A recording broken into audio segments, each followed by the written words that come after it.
In the quiet town of Pleasantville, Eileen, a kind-hearted grandmother, sat in her rocking chair, flipping through the pages of her well-worn Bible. Her husband, Lowell, dozed next to her, the TV flickering with the evening news in the background. They had raised their grandkids, Kelly, Sid, Andy, and Jean, ever since their own children had passed away. The grandkids were now young adults, full of life and curiosity, always eager to explore the world beyond the town's borders. One day, a mysterious letter arrived. It was addressed to the boys, but Eileen, with her keen instincts, felt a strange tingle in her spine as she read the return address, Las Vegas. The glitz and glamour of Sin City was something she had only heard about in hushed whispers at church. But she knew that wasn't a place for her boys. They were good kids, but easily led astray by the shiny distractions of the world. The letter was an invitation from a woman named Sook. She claimed to have something important to discuss with them, something that could change their lives. Eileen's mind raced. What could be so urgent? Her heart grew heavy with worry. She had to protect her grandkids from whatever danger lurked in that city of lights. Without waking Lowell, she slipped the letter into her pocket and decided to take matters into her own hands. The next morning, the house was abuzz with the news. The boys were excited, talking over each other as they packed their bags. They had never been to Las Vegas before, but Eileen knew she couldn't let them go alone. She had to come with them, had to make sure they didn't get into trouble. So, with a silent prayer and a firm grip on her giant cross necklace, she told them she and Lowell would be joining them on their trip. The journey to Vegas was long and hot. The desert sun bore down on their car, and the endless stretch of highway felt like a sermon on temptation. As they drove closer, the neon lights grew brighter, beckoning like a siren's call. But Eileen remained steadfast, her eyes never leaving the road ahead, her thoughts focused on her mission. They checked into a hotel, the fanciest the boys had ever seen. Lowell looked lost in the lobby, while Eileen's eyes searched for any sign of Sook. She had to find her before it was too late.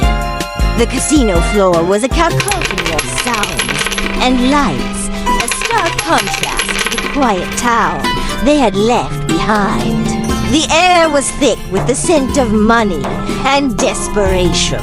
Eileen clutched her cross tighter as they approached the poker tables, searching for her grandson's faces in the sea of strangers. There she saw them, huddled around a table with a woman dressed in a tight, glittering dress. Sook, her heart raced as she recognized the woman from the letter. Sook had the boys in the palm of her hand, or rather, the cards. They were playing poker, and she was dealing with a speed and skill that was almost mesmerizing. Eileen felt the devil's breath on her neck as she watched the game unfold. The woman's eyes darted from card to card, reading the boys like an open book. She knew she had to act fast. "Grandsons!" Eileen called out, her voice cutting through the din. The boys looked up, surprised to see her. "You don't know the danger you're in," she exclaimed. But Sook was quicker. She slipped a card from her sleeve and laid it on the table. "One more hand, and you'll be set for life," she whispered to them, her voice as sweet as sin itself. The boys hesitated, torn between the love for their grandmother and the allure of easy fortune. But Eileen knew she had to be firm. She stepped closer, her cross glinting in the neon glow. "Remember the promise you made to me and Lowell," she said, her voice shaking with emotion. Don't gamble with your souls. The tension was palpable. Sook's eyes narrowed, and she leaned back in her chair, sizing up the competition. But Eileen wasn't backing down. She stepped between the dealer and her grandkids, blocking their view of the cards. "This game ends now," she declared, her voice echoing through the casino. And with a flick of her wrist, she slammed her cross down on the table, sending a jolt of divine power through the room.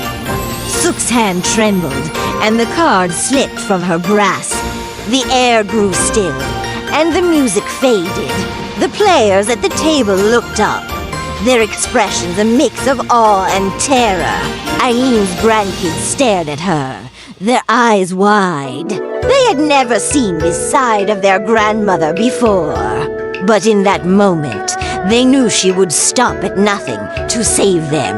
The cross left a searing mark on the green felt, and the room filled with a heavenly scent, as if a cool breeze had blown in from an open window.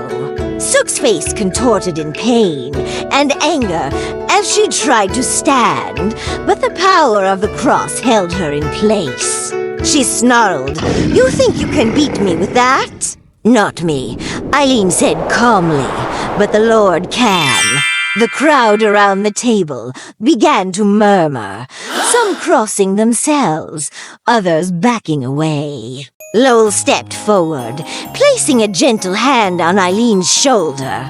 "Let's go home," he said, his voice firm but soothing. "We've had enough of this place." The grandkids slowly gathered their things, still in shock. They had come to Vegas for adventure, but they had found something far more profound. As they turned to leave, Sook called out to them, her voice desperate. "You don't know what you're giving up."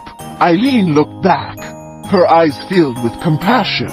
"We know exactly what we're giving up," she said, "and we're grateful." It never could be me again. The drive back to Pleasantville was quiet. How do you do, ma'am? Henry Swanson's my name, and excitement's my game. The grandkids couldn't help but think about the strange woman they had met and had almost played. They knew they had been saved from something terrible, even if they couldn't quite put their finger on what it was. When they pulled into the driveway, the house looked the same as it had when they left, but somehow it felt different. Safer. They knew they had been tested, and they had come out the other side stronger for it. They hugged Eileen and Lowell tightly, thanking them for their love and protection. In the days that followed, the town talked about the miracle at Valley's Casino. The story grew with each retelling, until it was a tale of a holy woman battling the forces of darkness. But Eileen and Lowell knew the truth. They had simply done what they had to keep their family safe. The grandkids never forgot that night, and they never forgot the lesson. They grew into honest, hard-working adults, and when they had children of their own, they told them stories of their grandparents' bravery. And every time they drove by the old oak tree on the edge of town, they would remember the promise they had made, and the love that had saved them from the clutches of Sook and the temptations of Las Vegas.